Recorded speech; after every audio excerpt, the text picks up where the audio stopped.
કેમ છો બાળ મિત્રો? મજામાં ને? આશા રાખું છું કે તમે બધા મજામાં છો.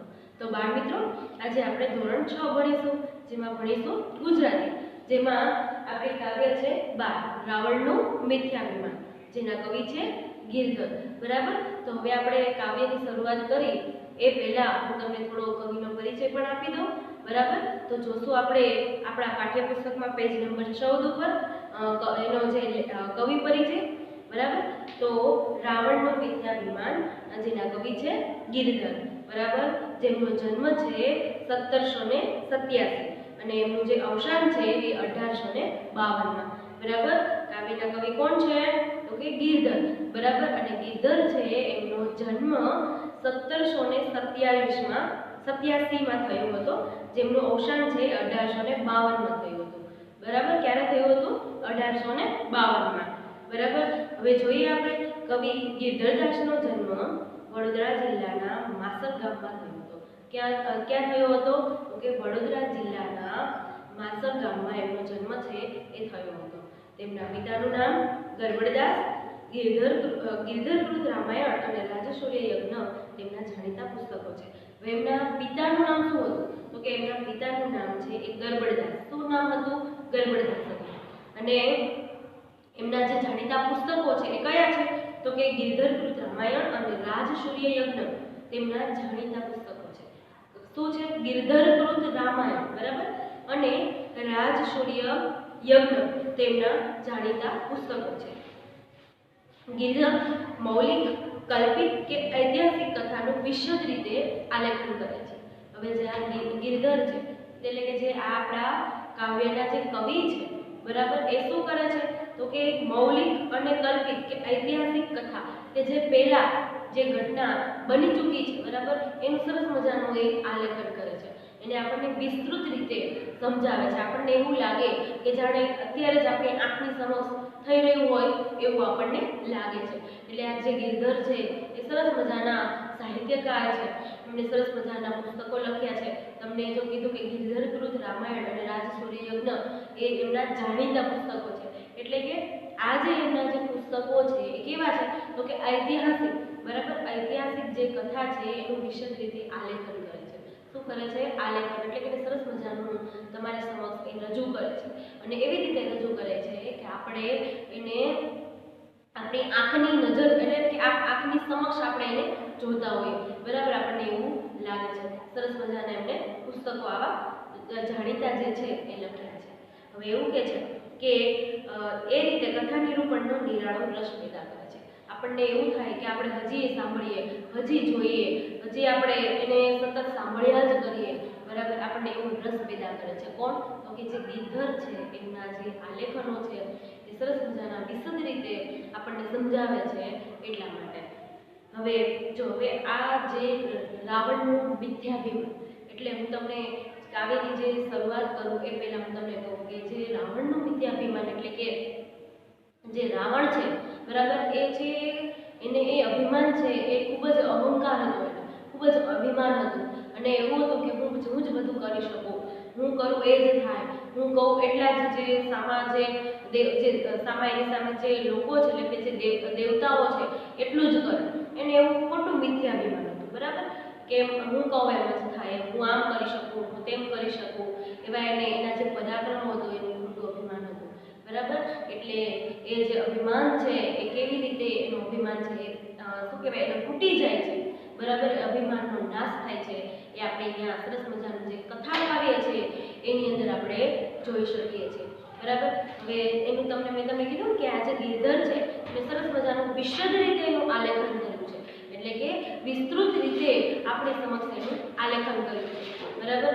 હવે જે રાવણ છે એમ કહે છે કે હું જ બળિયો છું, હું જ બલવાન છું, હું જ એટલે કે હું જ પરાક્રમી છું, એમ મારા જેવું કોઈ ન થઈ શકે આ પૃથ્વી ઉપર, એવું એને ખોટું અભિમાન હોય છે, મિથ્યાભિમાન. એટલે કે ખોટું અભિમાન હોય છે એમ કે ના, હું કહું એમ જ થાય, બરાબર. તો જે આ રાવણ છે એ આવો અભિમાની હતો અને જે એનો અહંકાર છે એ છેવટે એ નાશ થઈ જાય છે, બરાબર. રાવણનો એ કેવી રીતે નાશ થાય છે એ આપણે અહીંયા કાવ્યની અંદર જોવાનું છે. આ કાવ્ય છે એ કથા કાવ્ય છે. કેવું છે? એનો પ્રકાર છે કથા કાવ્ય.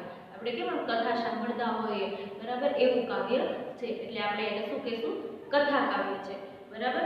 જો એ આપણે હવે આગળ સીતાના સ્વયંવર માટે જનક રાજાએ દરબારમાં શિવજીએ આપેલું ત્રંબક નામનું ધનુષ્ય મૂક્યું હતું અને જાહેર કર્યું હતું કે જે કોઈ રાજા એ ધનુષ્ય ઉપાડી શકશે.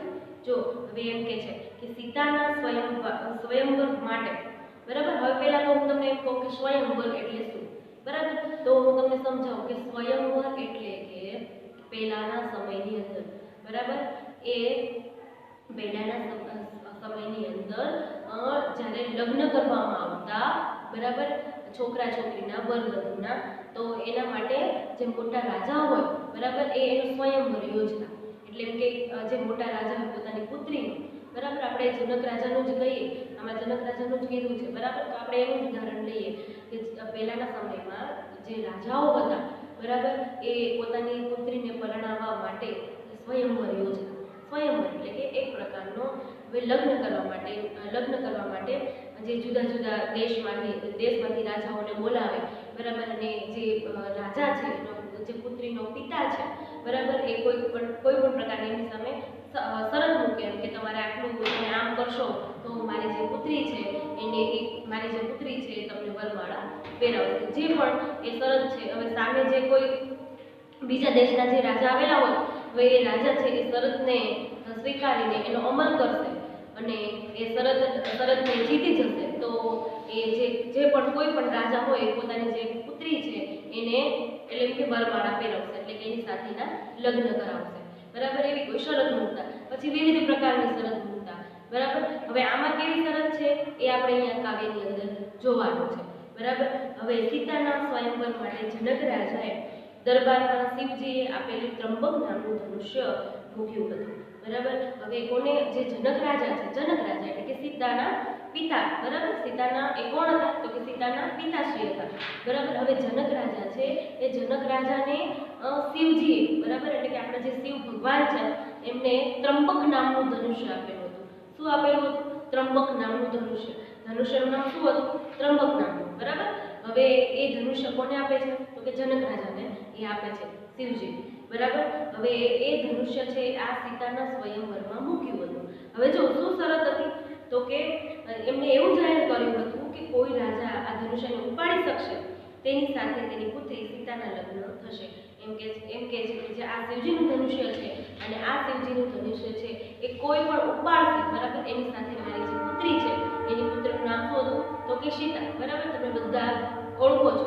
એટલે એમ કે છે કે અને એના વિશે તમે ઘણું બધું જાણેલું છે, બરાબર. તો એમ કે છે કે આ જે મારી પુત્રી સીતા છે એની સાથે લગ્ન કરશે, એટલે કે એની પર વરમાળા પહેરાવશે, બરાબર. લંકાનો રાજા રાવણ પણ સીતાના સ્વયંવરમાં હાજર રહ્યો હતો. હવે જે લંકાનો રાજા છે રાવણ, બરાબર, તમને બધાને ખબર છે રાવણ છે એ કયા દેશનો રાજા હતો? તો કે કયા દેશનો રાજા હતો? લંકાનો, બરાબર. તો એ લંકાથી રાવણ પણ સીતાના સ્વયંવરમાં આવે છે, કારણ કે રાવણને એવું થાય છે કે મારે સીતાની સાથે લગ્ન કરવા છે, બરાબર. એટલે રાવણ પણ એ સીતાના સ્વયંવરમાં હાજર થયો હોય છે. તેને પોતાના બળનું અભિમાન હતું. હવે એને પોતાના બળનું ખૂબ જ અભિમાન હોય છે કે મેં તમને પહેલાં જ્યારે કાવ્યની શરૂઆત કરી ત્યારે મેં તમને કીધું હતું કે એને પોતાના બળનું છે ખૂબ જ અભિમાન હોય છે કે હું જ કરી શકું, હું જ બળવાન છું, હું જે કરું એ જ સાચું, બરાબર. અને હું તો જો એને કયા પરાક્રમોનું અભિમાન હતું, બરાબર, એ પણ અહીંયા આપણે કાવ્યની અંદર ધીમે ધીમે સમજીશું, બરાબર. જેમ આવશે એમ આપણે સમજતા જશું. એટલે એને ઘણા બધા એના પરાક્રમો હતા, બરાબર. એને એનું અભિમાન હતું. એ રૂવાભેર ધનુષ્ય પાસે ગયો પણ ધનુષ્ય ઉપડ્યું નહીં અને તે ધનુષ્ય તળે દબાઈ ગયો. હવે એને તો એવું થાય છે કે હું તો આવા બધા પરાક્રમો કરું છું, બરાબર, તો આ ધનુષ્ય તો મારા માટે શું કહેવાય, બરાબર. એને હું એક પળમાં જ એને ઉપાડી લઈશ અને સીતાની સાથે લગ્ન કરી લઈશ. એ રૂવાભેર, જો તમને આ શબ્દ આપેલો છે રૂવાભેર, એટલે કે એકદમ અભિમાન કરીને આવે છે, ધનુષ્ય ઉપાડવા જાય છે પણ ધનુષ્ય છે એ રાવણ ઉચકી શકતો નથી, બરાબર. છેવટે શું થાય છે? એ ધનુષ્ય છે એના ઉપર પડે છે અને તેની ભારે ફજેતી ઘણા બધા દેશના રાજાઓ આવેલા હોય છે અને એ રાજાઓ બધા સભામાં, જનક રાજાના સભામાં જે દરબાર ભરાયેલો હોય છે એની અંદર બધા બેઠા હોય છે અને આ જે રાવણ છે રાવણ ઉપાડવા જાય છે પણ ઉચકી શકતો નથી, બરાબર, કારણ કે ધનુષ્ય કોનું છે? શિવજીનું ધનુષ્ય છે, કે થોડું જેવું તેવું હોય, બરાબર, એટલે એ ધનુષ્ય ઉપાડવા માટે જાય છે પણ એ ઉપાડી શકતો નથી. છેવટે એ ધનુષ્ય છે એના ઉપર પડે છે અને એની બધા જે સભામાં બેઠા હોય છે એની સામે એની ફજેતી થાય છે. એ પ્રસંગનું કવિએ આ કાવ્યમાં સુંદર વર્ણન કર્યું છે. હવે એ પ્રસંગ કેવો હતો ને એની અંદર શું થયું હતું એનું સરસ મજાનું આપણને વિસ્તૃત રીતે આપણી પાસે આલેખન કર્યું છે, બરાબર. તો આપણે જ્યારે હું શરૂઆત કરું એ પહેલાં હું તમારી સમક્ષ થોડું ગાન કરી લઈશ. અભિમાન કરીને બોલ્યો તે સમયે રાવણ રાજ, અલ્યા જનક તે શું પણ કર્યું છે કહે મુજને આજ. તવ વિદેહ ત્રંબક દેખાડ્યું રાવણને તત્કાળ, એ ચાપ ચડાવે તેને કન્યા આરોપે બરબાદ. એવું સાંભળીને અટ્ટહાસે હસ્યો રાવણ રાય, કૈલાસ સરખો હલાવ્યો કોણ માત્ર ધનુષ કહેવાય. મેં અમર બંદીવાન કીધા હું રાવણ બળ્યો સત્ય, કંદુકની ફેરે ઉછાળ્યું મેરુ મંદ્રાચળ પર્વત. પૃથ્વી ઊંધી કરી નાખું પલકમાં નિરધાર, બ્રહ્માંડ ચાક ચડાવું તો એ ધનુષ્યના સાભાર. એમ ઘણા વચન બોલી પછી ઉઠ્યો રાવણ રાય, વસ્ત્રાભૂષણ સંભાળીને ધનુષ ભણી તે જાય. ત્યારે સીતાને ચિંતા થઈ જે રાવણ કરશે કામ, પછી સ્તુતિ શિવ ઉમિયાતણી કરતા સતી અભિરામ. મહારાજ શિવ સંકટ હરણ રાખજો મારી લાજ, હાલે નહીં રાવણ થકી ત્રંબક તમારો આજ. એમ સીતાના મન તણી ચિંતા જાણી રામે એહ, કરી વિકટ દ્રષ્ટિ ધનુષ્ય ઉપર થયું ગૌરવ દેહ. રાવણે આવી વાત મારી વિશ કરશું ત્યાં, લેશ હાલે નહીં તે ઘણો ભાર ત્રંબકમાં. તદા થયો નિસ્તેજ રાવણ સ્પર્શતા શિવચાપ, હલાવ્યું હાલે નહીં ત્યારે પામ્યો મન પરિતાપ. પછી અધર વિશે દંત ઋષિ રક્ત લોચન ક્રોધ, ધનુષ તે તવ ઉપાડ્યું ઘણું જોર કરીને જોર. પરસ્વેદ ચાલ્યો અંગથી ઊંચું કર્યું બલવાન, ઘણો શ્વાસ ચડ્યો સુરને થયું મન ઘણું અભિમાન. ઊભું કર્યું જવ ધનુષ્યને તે ધનુષ્યને અતિ બળ કરી મહાકાય, કરમાહેથી લથડ્યું તદા તબ પડ્યો રાવણ રાય. પૃથ્વી ઉપર પડ્યો દશમુખ થયો પૂર્ણ પ્રહાર, તેની ઉપર પડ્યું ત્રંબક ચંપાયો તેની વાર. તે ભડાકો સગડો થયો ઘણી ઉડી રજતે ઠાર, રુધિર ચાલ્યું મુખ થકી કચ્છર થયો નિરધાર. પોકાર કરતો બોલ્યો તમે સુનો સર્વેજન, હું દબાયો છું મને કાઢો થાય પીડાધન. અરે જનક મુજને કાઢ વહેલો જશે મારા પ્રાણ, તો કુંભકર્ણ ઇન્દ્રજીત તુજને મારશે નિર્વાણ. પુરભંગ કરશે અસુર તારું લેશે મારો વેર, પામો નવો અવતાર જો જાઓ જીવતો મુજ ઘેર. એમ તે સમય ચંપાયો રાવણ થયું દુઃખ અપાર, પૃથ્વી પડ્યો નિશીચર કરે મુખ પોકાર. પોકાર કરતો મુખે રાવણ પીડા પામે તનરે, ત્યારે સર્વ સભા સાંભળતા બોલ્યા જનક રાય વચન રે. બરાબર. હવે સરસ મજાની આપણી કથા કાવ્ય છે. હવે એની હું તમને સમજૂતી આપીશ, બરાબર. હવે એ સમજૂતી આપું એ પહેલાં હું તમને શબ્દ સમજૂતી આપી દઉં, જેથી કરીને તમે જ્યારે હું તમને કાવ્ય ચલાવતી હોય ત્યારે તમને જે અઘરા શબ્દો છે એનો અર્થ છે તમને સમજાય, બરાબર. તો આપણે જોઈએ શબ્દ સમજૂતી. વિદેહ, તો વિદેહ છે એક જનક રાજાનું નામ છે. શું છે? એક જનક રાજાનું નામ છે. હવે છે ત્રંબક, બરાબર. તો ત્રંબક છે એ શિવજીના ધનુષ્યનું નામ છે. શું છે? એ શિવજીના ધનુષ્યનું નામ છે. પછી છે ચાપ, તો કે ધનુષ્યની પણછ, બરાબર. શું કહેવાશે? ધનુષ્યની પણછ. અટ્ટહાસ્ય કરવું એટલે કે ખડખડાટ હસવું, બરાબર. અટ્ટહાસ્ય કરવું એટલે ખડખડાટ હસવું. હવે છે કંદુક, એટલે કે રમવાનો દડો, બરાબર. એને શું કહેવાશે? કંદુક. બંદીવાન એટલે કે કેદી. ભૂષણ એટલે ઘરેણું. અભિરામ એટલે મનોહર. સંકટ હરણ એટલે દુઃખ હરનાર. પછી છે નિસ્તેજ થવું એટલે કે ઝંખવાવું. પરિતાપ એટલે સંતાપ. અધર એટલે નીચલો હોઠ. જોધ એટલે યોદ્ધો. પરશ્વેત એટલે કે પરસેવો. પ્રહાર એટલે ઘા.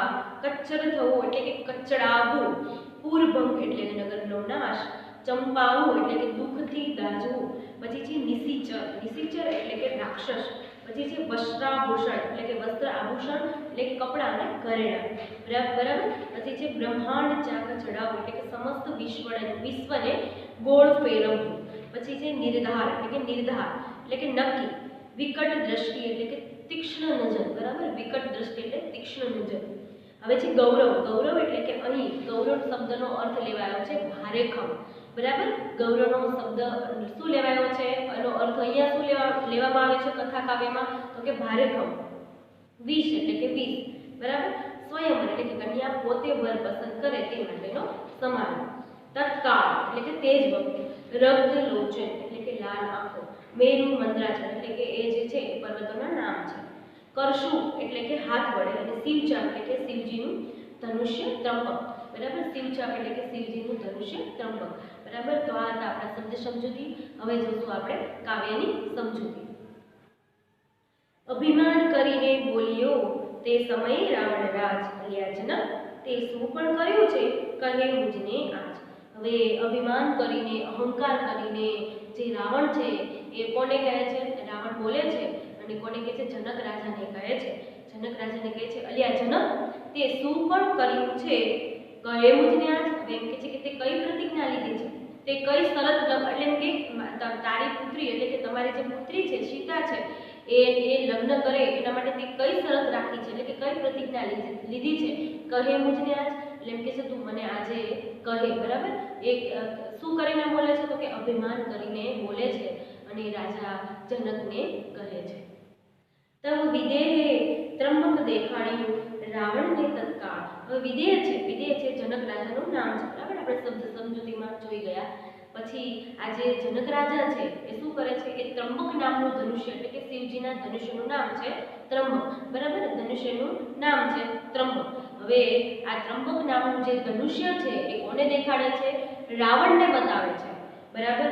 એ અને રાવણને કહે છે ત્યારે જ તત્કાળ એટલે તે જ વખતે કહે છે, એ બતાવે છે અને તે જ વખતે કહે છે એ ચાપ ચડાવે તેને કન્યા આરોપે વરના. એવું કહે છે કે જે પણ આ ધનુષ્યને ઉપાડશે એટલે કે ઉચકશે તેની મારી જે કન્યા છે, બરાબર. એમની કન્યાનું નામ શું હતું, સીતા, બરાબર. શું હતું, સીતા. એટલે એમ કહે છે કે તેની મારી કન્યા એટલે કે મારી જે પુત્રી છે એને વરમાળા છે એ પહેરાવશે, બરાબર. શું પહેરાવશે, વરમાળા પહેરાવશે એટલે કે એની સાથે લગ્ન કરશે. એવું સાંભળીને અટ્ટહાસે હસ્યો રાવણ. જો હવે આવું સાંભળીને અટ્ટહાસ્ય એટલે કે ખળખળાટ જે આ રાવણ છે એ હસવા લાગે છે, બરાબર. શું કરે છે, હસવા લાગે છે. કૈલાસ સરખો હલાવ્યો કોણ માત્ર ધનુષ કહેવાય. હવે એક ખળખળાટ હસતા હસતા કહેવા લાગે છે કે મેં કૈલાસ સરખો હલાવ્યો, એટલે એમ કહે છે કે કૈલાસ પર્વત છે એને પણ મેં હલાવી નાખ્યો છે, બરાબર. કોણ માત્ર ધનુષ કહેવાય, એટલે એમ કહે છે કે આ ધનુષ તો મારા માટે કાંઈ પણ ના કહેવાય, બરાબર. હું કૈલાસ પર્વતને પણ હું હલાવી નાખતો હોય, બરાબર, તો આ મારા માટે આ ધનુષ શું કહેવાય, એવું કહે છે. કોણ કહે છે, રાવણ કહે છે. અને અભિમાન કરીને સભા સમક્ષ આવું બધું બોલે છે. મેં અમર બંદીવાન કીધા હું રાવણ બળ્યો સત્ય. હવે એમ કહે છે કે જે અમર થયેલા તમને બધાને ખબર છે કે એનું મૃત્યુ થાય જ નહીં, બરાબર. એ હંમેશા જીવિત જ રહે. એટલે એમ કહે છે કે મેં દેવોને અમર કીધા છે, એટલે અમરવાન જે થયેલા દેવો છે, બરાબર, એને પણ મેં બંદીવાન કરેલા છે, એટલે એને પણ મેં કેદ કર્યા છે, બરાબર. જે દેવતાઓ છે એ અમર થયેલા છે એ દેવતાઓને મેં કેદ કર્યા છે. શું કીધું કે જે દેવતાઓ અમર થયા છે એટલે કે એમનું કદી મૃત્યુ જ નથી થવાનું એવા દેવતાઓને પણ મેં શું કર્યું છે, કેદ કર્યા છે, બરાબર. શું કર્યું છે, કેદ કર્યા છે. હું રાવણ બળ્યો સત્ય, એટલે એમ કહે છે કે હું રાવણ બળ્યો સત્ય, એટલે એમ કહે છે કે મારા જેવું બળવાન, બળ્યો એટલે કે બળવાન, બરાબર. પરાક્રમ, મારા જેવું બળવાન પરાક્રમી મારા જેવું કોઈ છે નહીં. આવા બધા પરાક્રમો છે એ સભા સમક્ષ બોલે છે. કંદુકની પેરે ઉછાળો મેરુ મંદ્રાચળ પર્વત. કંદુક એટલે કે જે રમવાનો જે દડો છે, બરાબર, એની સાથે સરખાવે છે. કોને સરખાવે છે, તો કે જે મેરુ અને મંદ્રાચળ પર્વત, બરાબર. મેરુ અને મંદ્રાચળ છે એક પર્વતનું નામ છે. શું છે, એક પર્વતનું નામ છે. એટલે એમ કહે છે કે રમવાના દડાની જેમ કંદુક એટલે કે દડો, બરાબર. એટલે એમ કહે છે કે રમવાના દડાની જેમ હું મેરુ અને મંદ્રાચળ જે પર્વતો છે એને પણ હું શું શું કરું છું, ઉછાળું છું, એટલે એનો પણ હું ઘા કરી નાખું છું, એટલે કે એને પણ ઉછાળી નાખું છું. પૃથ્વી ઊંધી કરી નાખું, પલકમાં નિંદા, એટલે એમ કે છે કે હું એક જ પલકમાં એટલે કે એક જ ક્ષણમાં હું પૃથ્વીને ઊંધી કરી નાખવાનો હું નિશ્ચય કરી શકું છું એમ. બરાબર, શું કરું છું એટલે એમ કે છે કે પૃથ્વી ઊંધી કરી નાખું, પલકમાં નિંદા, એટલે એમ કે છે એક જ થોડીક જ ક્ષણમાં એક જ ક્ષણમાં હું પૃથ્વીને પણ શું કરી નાખું, ઊંધી કરી નાખવાનો હું નિશ્ચય કરી શકું છું. બરાબર, તો આ જે દૃશ્ય છે એ મારા માટે કઈ કહેવાય નહીં. આવા બધા પરાક્રમો છે એ સભા સમક્ષ એ બોલે છે. બ્રહ્માંડ ચાક ચડાવું તો એ ધનુષ્યના સાગર. હવે એમ કે છે ચાક ચડાવવું એટલે કે ગોળ ફેરવવું. બરાબર, તમને આવશે ચાક ચડાવવું, રૂઢિપ્રયોગમાં આવશે. તમને એમ કહેશે કે રૂઢિપ્રયોગોના અર્થ આપો અને એનું વાક્યમાં પ્રયોગ કરો. બરાબર, હું તમને એટલા માટે સમજાવતી જાઉં છું કે તમને જ્યારે લખવું હોય ત્યારે તમે તમારી જાતે મોઢે લખી શકો. એટલે એમ કે છે કે બ્રહ્માંડને ચાક ચડાવવું, ચાક ચડાવવું એટલે કે ગોળ ફેરવવું, ગોળ ગોળ ફેરવવું. બરાબર, હવે બ્રહ્માંડ તો તમને ખબર છે ને કેવડું બધું મોટું હોય. બરાબર, એની પાસે આપણે કાંઈ ના લાગે. બરાબર, તો એમ કહે છે કે આ બ્રહ્માંડને પણ ગોળ ગોળ ફેરવી નાખું. કોણ કહે છે? રાવણ કહે છે. પહેલા તો કે હું મેરુ અને મંદરાચલ પર્વતને પણ ઉછાળી નાખું, બંદૂકની જેમ, રમવાના દડાની જેમ એને ઉછાળી નાખું. પછી એમ કહે છે કે પૃથ્વીને પણ હું ઊંધી કરી નાખું. બરાબર, પલકમાં નિર્ધાર એટલે કે હું એને પણ નિર્ધાર એટલે તમને મેં કીધું કે નક્કી કરું. બરાબર, હવે એમ કહે છે કે પલકમાં પણ હું એને ઊંધી કરી નાખવાનો નિશ્ચય કરી શકું છું. પછી એમ કહે છે બ્રહ્માંડ ચાક ચડાવું તો આ ધનુષ્યના સાગર. હવે એમ કહે છે કે ધનુષનો શું ભાર કહેવાય, એનો શું વજન કહેવાય. બરાબર, જો હું બ્રહ્માંડને પણ ગોળ ગોળ ફેરવી શકતો હોય તો આ ધનુષ મારા માટે શું કહેવાય. બરાબર, આવા બધા પરાક્રમો છે એ સભાના એટલે કે જે જનક રાજાનો દરબાર છે એ ભરાયેલો હોય છે એની અંદર આવા જે પરાક્રમો છે એ બોલે છે અને અભિમાન કરીને બોલે છે. એમ ઘણા વચન બોલી પછી ઉઠ્યો રાવણરાય. હવે આવા બધા ઘણા વચનો બોલે છે અને પછી જે રાવણરાય એટલે કે રાવણ છે એ ઊભો થાય છે. બરાબર, વસ્ત્રાભૂષણ સંભાળીને ધનુષ ભણી દે છે. વસ્ત્રાભૂષણ એટલે કે તેના જે કપડાં છે અને જે ઘરેણા છે એ સંભાળે છે અને એ સંભાળીને ઊભો થાય છે અને ક્યાં જાય છે? જો તમને કીધું કે ધનુષ ભણી દે છે એટલે કે ધનુષની પાસે એ જાય છે. કોણ જાય છે? રાવણ જાય છે. ત્યારે સીતાને ચિંતા થઈ, જે રાવણ કરશે કામ. ત્યારે સીતાને શું થાય છે? ચિંતા થાય છે. એમ કે છે એના મનમાં વિચારે છે કે આ જે રાવણ છે એ જો ધનુષ્ય ઉપાડી લેશે તો મારે એની સાથે લગ્ન કરવા પડશે. બરાબર, અને સીતા તો કોને પ્રેમ કરતા હતા? રામને પ્રેમ કરતા હતા. બરાબર, એટલે એને ચિંતા થાય છે કે જો રાવણ આ ધનુષ્ય ઉપાડી લેશે તો મારે એમની સાથે લગ્ન કરવા પડશે. બરાબર, એટલે સીતાને શું થાય છે? ચિંતા થાય છે. પછી સ્તુતિ શિવ ઉમિયાતણી કરતા સતી અભિરામ. પછી એમના જે સંકટ હરનાર એટલે કે જે શિવજી છે, બરાબર, એમને જે સ્તુતિ કરે છે એટલે કે એમને યાદ કરે છે અને એમને કહે છે કે તમે મારી લાજ રાખજો એટલે કે મારી આબરૂ રાખજો. જો રાવણ આ ધનુષ્ય ઉપાડી લેશે તો મારે એની સાથે ફરજિયાત લગ્ન કરવા પડશે. બરાબર, એટલે એવું કહે છે કે તમે મારી લાજ રાખજો, મારી આબરૂ રાખજો. બરાબર, એમ જે સીતા છે એને ચિંતા થાય છે અને એ કોને કહે છે? એ સ્તુતિ કરીને એ શિવ ઉમિયાતણ એટલે કે સંકટને હરનારા શિવ ઉમિયાને એ સ્તુતિ કરે છે. મહારાજ શિવ સંકટ હરણ રાખજો મારી લાજ. એમ કે છે કે તમે તો સંકટના હરનારા છો. બરાબર, મારી તમે લાજ રાખજો. હાલે નહીં રાવણ થકી ત્રંબક તમારું આજ. એમ સીતાના મંતની ચિંતા જાણી રામે.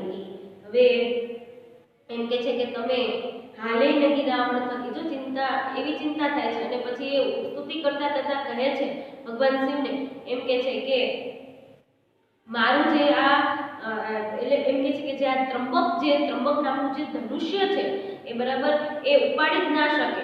બરાબર, કાંઈ કરી જ ના શકે. તમે એવું કરજો. બરાબર, એવી રીતે મારી જે લાજ છે એ રાખજો. ત્રંબક તમારું આજ, કારણ કે ત્રંબક નામનું જે ધનુષ્ય કોનું હતું? ભગવાન શિવજીનું હતું. બરાબર, એમ કહે છે કે તમારું જે આ ત્રંબક નામનું જે ધનુષ્ય છે એ જરા પણ હાલે નહીં એટલે કે હલે નહીં.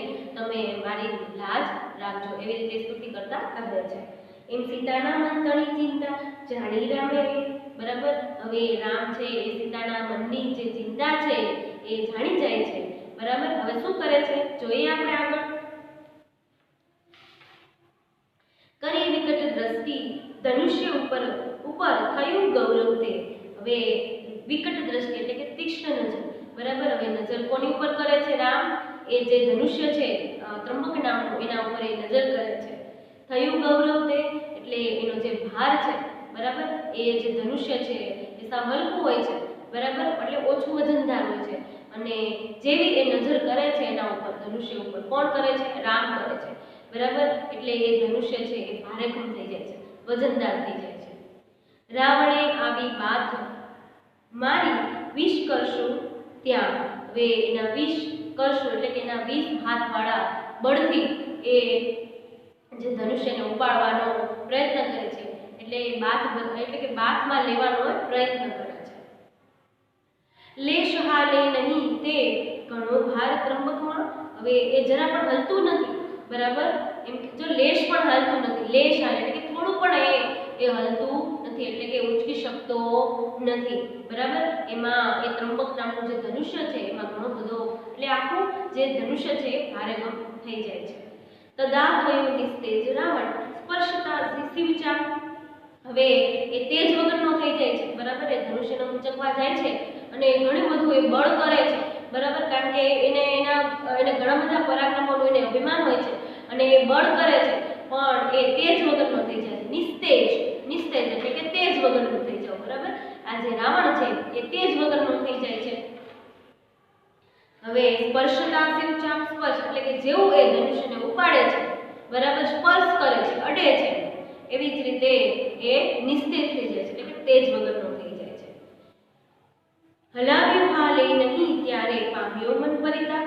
હવે એ ઘણો બધો ઉપાડવાનો પ્રયત્ન કરે છે પણ એ હલતું નથી. પરિતાપ પછી જો શું કીધું? પામ્યો મન પરિતાપ, બરાબર. અને પરિતાપ એટલે કે એને પસ્તાવો થાય છે, અફસોસ થાય છે.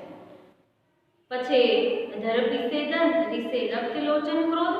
પછી એ જે એનો નીચલો હોઠ છે એ ગુસ્સાથી, બરાબર, એ દાંત શું કરે છે? પીસે છે. અને શું કરે છે?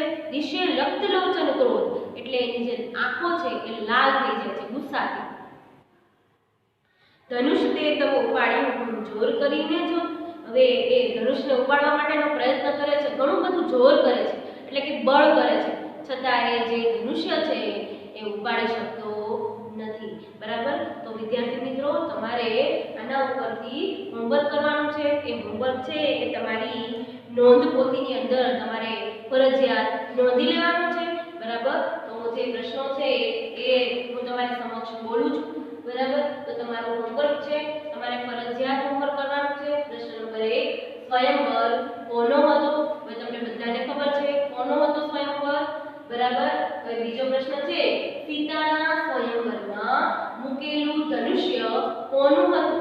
બરાબર. સીતાના સ્વયંવરમાં જે ધનુષ્ય મૂકેલું હતું એ ધનુષ્ય કોનું હતું? વિદ્યાર્થી મિત્રો, આનો જવાબ પણ તમને આવડે જ છે.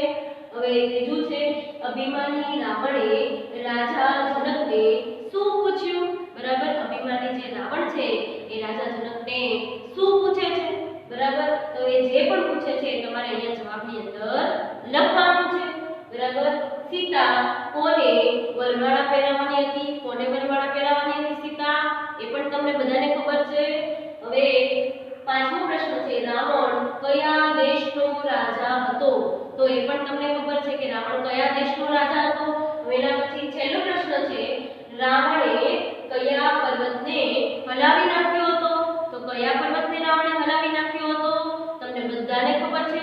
તો બરાબર વિદ્યાર્થી મિત્રો, તમારે આ હોમવર્ક છે એ ફરજિયાત કરવાનું છે, બરાબર.